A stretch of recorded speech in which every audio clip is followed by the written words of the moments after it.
მოხვიდე ამ ულამაზეს მხარეში, მოხვიდე წმინდანის სახელობის ტაძარში, რომელიც მართლა ძალიან დიდია და ძალიან გამორჩეულია უფლის მიერ თავისი უზომო დიდი სიყვარულით, რა თქმა უნდა, უფლისადმი, თავისი უზომო სიყვარულით ღვთისმშობლისადმი. წარმოიდგინეთ ადამიანი ხომ თუნდაც უფლისგან გამორჩეული რამხელა წმენა ძალა და სიყვარული უნდა გაგაჩნდეს, რომ 1000 დღის განმავლობაში მუხლმოდრეკილი იდგე ქვაზე და ევედრებოდე დედა ღვთისმშობელს.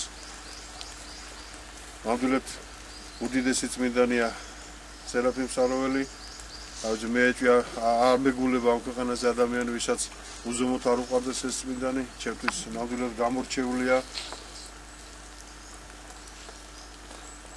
და ვერთმა ქნას რომ სერაფიმ საროველი, რომელსაც ძალიან უყვარდა საქართველო, რომელიც ყოველთვის წერდა და აფრთხილებდა როგორც რუსეთის მეფეებს, ასევე პატრიარქს, რომ მოგეხსენებათ როგორი დევნა იყო ქართველების ქართული ეკლესიის და ყოველთვის აფრთხილებდა, რომ ხელი აიღეთ ქართული ეკლესიის დევნისგან.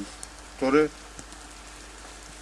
ვეღარ დავიცავთ თავს დიდი სატანისგან და მართლაც ახდა მისი წინასწარმეტყველება, მოგეხსენებათ წმინდანის გარდაცვალების შემდეგ, არც თუ ისე დიდი ხნის შემდეგ გამოჩნდა მართლა უდიდესი სატანა ლენინი, რომელმაც მიწასთან გაასწორა მთლიანად რუსეთი და არა მარტო რუსეთი, რუსული ეკლესიაც, ისე რომ მისი გადაგება, მისი წინასწარმეტყველება ყურადსაღები უნდა იყოს მან დაწერა კიდევაც, სადაც გამორჩეულ ეკლესია და გამორჩეულ სარწმუნოების მქონე ადამიანებად საქართველო დაასახელა, მას ძალიან უყვარდა ქართველები, რამე თუ იცოდა მათი მადლი,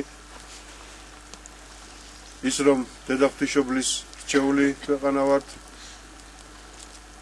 ის რომ გვებძვის ყველა არა მართლმადიდებლური და ჩვენს და საუბედუროდ მართლმადიდებლური ქვეყნებიც, ისევე როგორც რუსეთი, ისევე საბერძნეთი, მაგრამ დიდი მოუფალს უფლის წყალობით.